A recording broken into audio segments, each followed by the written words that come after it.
सो hello everyone और welcome to the new video. और इस वीडियो में देखने वाले हैं जो हमने पिछले वीडियो में जो प्रोजेक्ट जनरेट किया था स्प्रिंग इनिशियलाइजर की हेल्प से। वो उसका फोल्डर स्ट्रक्चर क्या है, ठीक है। तो वो हम देखने वाले हैं। और यहाँ पर आपने भी शायद वो फोल्डर अनजिप कर लिया हो अब तक तो। और उसे अनजिप करने के बाद आप VS कोड में खोल सकते हैं, या फिर जो एडिटर आप चूज करना चाहें वो आप कर सकते हैं, ठीक है। तो हमने देखा यहाँ पर कि मैंने ये अपना प्रोजेक्ट फिलहाल VS कोड में ओपन कर दिया है, ठीक है। तो कुछ इस प्रकार का इसका कह सकते हैं फोल्डर स्ट्रक्चर होता है। तो चलिए देखते हैं इसका फोल्डर स्ट्रक्चर। तो सबसे पहले हम देखते हैं पॉम डॉट एक्सएमएल से ही हम स्टार्ट करते हैं, ठीक है। सबसे बॉटम वाली फाइल जो हमें पॉम डॉट एक्सएमएल जनरेशन के टाइम पे हमने देखा था, ये पॉम डॉट एक्सएमएल फाइल को वहाँ पर भी है ना। तो पॉम डॉट एक्सएमएल फाइल में बेसिकली हमारी डिपेंडेंसी, हमारे वर्जन, ठीक है, सब कुछ आता है। जो कुछ भी हमने वहाँ पर सेलेक्ट किया था, आर्टिफैक्ट आईडी, ग्रुप आईडी, ये सब कुछ हमने प्रोजेक्ट जनरेशन के टाइम पे सेलेक्ट किया था। तो ये सब वही आ रहा है यहाँ पर भी, ठीक है। तो वहाँ पर हमने एक डिपेंडेंसी सेलेक्ट की थी स्प्रिंग बूट डेवटूल्स की, ठीक है। तो ये है वो स्प्रिंग बूट डेवटूल्स की डिपेंडेंसी। और स्प्रिंग बूट स्टार्टर ये एक डिपेंडेंसी है जो पहले से स्प्रिंग बूट देता है। बाकी इसके अलावा हमें खुद से ऐड करनी पड़ती है, ठीक है। तो ये हो गया फॉर्म डॉट एक्सएमएल फाइल जिसपे डिपेंडेंसी इस तरीके से शो होती है। और हमें कोई नई डिपेंडेंसी ऐड करनी होगी तो हम करेंगे बाद में भी, ठीक है। उसके बाद हम मेन फोल्डर स्ट्रक्चर के पास चलते हैं। Dot may one, dot P S two, ये सब आपको देखने की जरूरत नहीं है। हमारा मेनली काम होगा SRC फोल्डर में, ठीक है। तो SRC फोल्डर के अंदर चलते हैं। और यहाँ पर एक मेन फोल्डर है। मेन के अंदर जावा, जावा के अंदर कॉम, कॉम के अंदर एग्जाम्पल, एग्जाम्पल के अंदर डेमो। ये फोल्डर स्ट्रक्चर मेरा कुछ है। और ये उसके अकॉर्डिंग ही बनता है जिस अकॉर्डिंग मैं अपनी आर्टिफैक्ट आईडी, अपना ग्रुप आईडी का नेम देता हूँ, उसके अकॉर्डिंग ही मेरा फोल्डर स्ट्रक्चर बन के क्रिएट होता है, ठीक है। इसके अंदर एक फाइल है यहाँ पर डेमो एप्लीकेशन डॉट जावा करके, ठीक है। अभी फाइल आई कहाँ से और ये फाइल है क्या, चलिए इसे देखते हैं। बिकॉज मैंने क्या किया था, मैंने अपने प्रोजेक्ट का नाम एक्चुअली डेमो रखा था। तो सेम जिस नाम से मैंने अपना प्रोजेक्ट रखा उसी नाम से मेरी क्लास भी बन के आई डेमो। बट इसके पीछे एप्लीकेशन स्प्रिंग बूट ऑटोमेटिकली लगा लेता है।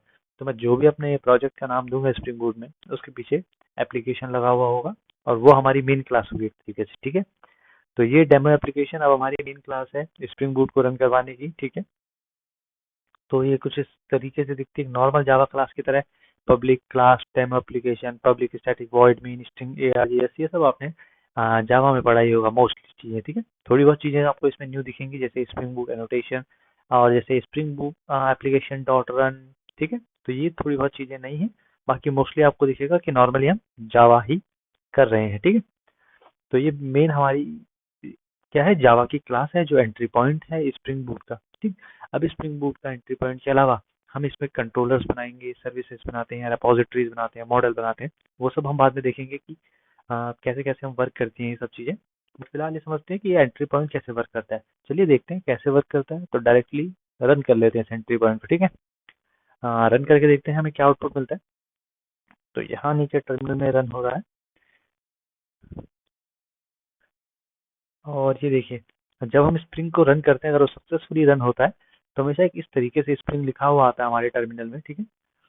और उसके बाद स्प्रिंग बूट का वर्जन भी दिखा रहा है ये मुझे, ठीक है, यहाँ पर।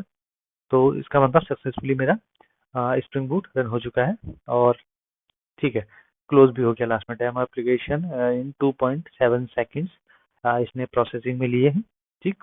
और ये क्लोज हो गया उसके बाद, ठीक है। बाकी हमें आउटपुट तो कुछ मिलने वाला है नहीं, बिकॉज हमने कुछ प्रिंट ही नहीं करवाया है। तो आउटपुट भी क्या ही मिलेगा, ठीक है। ठीक है, इस स्प्रिंग बूट की मेन क्लास को भी यहीं पे रखते हैं और उसके आगे देखते हैं रिसोर्सेज नाम का एक और हमारे पास फोल्डर होता है, ठीक है। रिसोर्सेज नाम में हमारे पास एप्लीकेशन डॉट प्रॉपर्टीज नाम की एक फाइल होती है जिसमें कि हम काफी कॉन्फ़िगरेशन करते हैं। आगे चलते से याद रखना, ये रिसोर्स फोल्डर के अंदर एक और जगह भी है हमको टारगेट के अंदर, बट हमें वहां से नहीं लेना है। एक हमारा मेन क्लास है डेमो एप्लीकेशन करके, और एक रिसोर्सेज नेम का फोल्डर है जिसके अंदर एप्लीकेशन डॉट प्रॉपर्टीज है जो हमारे डेटाबेस से रिलेटेड कॉन्फ़िगरेशन के लिए काम आएगी। तभी हमारे पास मेनली सिर्फ एक ही क्लास है, मीन्स डेमो एप्लीकेशन डॉट जावा। और उसके अलावा बाकी ये जितने भी साइड में इनका कोई काम नहीं है। उसके अलावा हमारा फॉर्म डॉट एक्सएमएल जो फाइल है वो काम की है, ठीक है। अब हम चलिए कुछ प्रिंट करवा के देखते हैं कुछ प्रिंट हो भी रहा है नहीं, ठीक है। तो हम लिखते हैं system dot out dot print करवाना तो शायद आप लोगों को आता है, पर जावा में कैसे प्रिंट करवाते हैं, ठीक है। तो system dot out dot print लिख लिया है मैंने, और प्रिंट करवा लेते हैं। तो राइट क्लिक करके या डबल क्लिक करके इसे रन करेंगे, तो हम देखेंगे कि हमें एक आउटपुट मिल जाएगा। देखिए स्प्रिंग लिखा हुआ गया, हमें हो गया, और लास्ट में हम देखते हैं इस हेलो स्प्रिंग हमारा आउटपुट भी आ चुका है, ठीक है। तो इस तरीके से हमारा स्प्रिंग बूट का एप्लीकेशन रन होता है, ठीक। बट हम एक्चुअली करेंगे क्या, इसे हटा देते हैं, क्योंकि हम अपने मेन एप्लीकेशन में कुछ भी चेंजेस नहीं करेंगे। हमें जो भी करना होगा, हम एक नई क्लास क्रिएट करेंगे, ठीक है, और उसकी हेल्प से हम इसको कनेक्ट करवाएंगे अपनी मेन क्लास को, ठीक है। और ऑलवेज मेन क्लास ही रन होने वाली है, बट उससे कनेक्टेड होंगी सारी क्लासेस, तो वो ऑटोमेटिकली उनसे आउटपुट लेता जाएगा, ठीक है। बाकी मेन काम है स्प्रिंग बूट का क्या, सर्वर साइड या क्लाइंट साइड पे रन होना। तो फिर क्लाइंट साइड पे रन करके भी देखेंगे ब्राउजर पे कैसे रन होता है स्प्रिंग बूट, ठीक है। अभी तो हमने टॉमकैट सर्वर ऐड नहीं किया एक्चुअली, तो टॉमकैट सर्वर को भी ऐड करेंगे, और देखेंगे कि हमारा जो कोड है वो क्लाइंट साइड पे या ब्राउज़र पे कैसे चलेगा, ठीक है। बाकी टर्मिनल में तो जावा प्रोग्रामिंग भी चलती है, बट स्प्रिंग बूट का मेन पर्पस ये है कि मुझे ब्राउज़र पे रन कर पाए, ठीक है। तो हम देखेंगे टॉमकैट सर्वर का यूज़ करके यही हेलो वर्ल्ड हम कैसे अपने ब्राउज़र पे रन करवाते हैं, ठीक है। तो ये है बेसिक स्ट्रक्चर स्प्रिंग बूट के प्रोजेक्ट का, और बाकी आगे हम नई क्लासेस बना के आगे हम देखेंगे नेक्स्ट वीडियोस में कैसे हम वर्क करते हैं, कैसे हम अपना जो आउटपुट है वो क्लाइंट साइड पर शो करवाते हैं, ठीक है। So thank you for this one, और मिलते हैं नेक्स्ट वीडियो।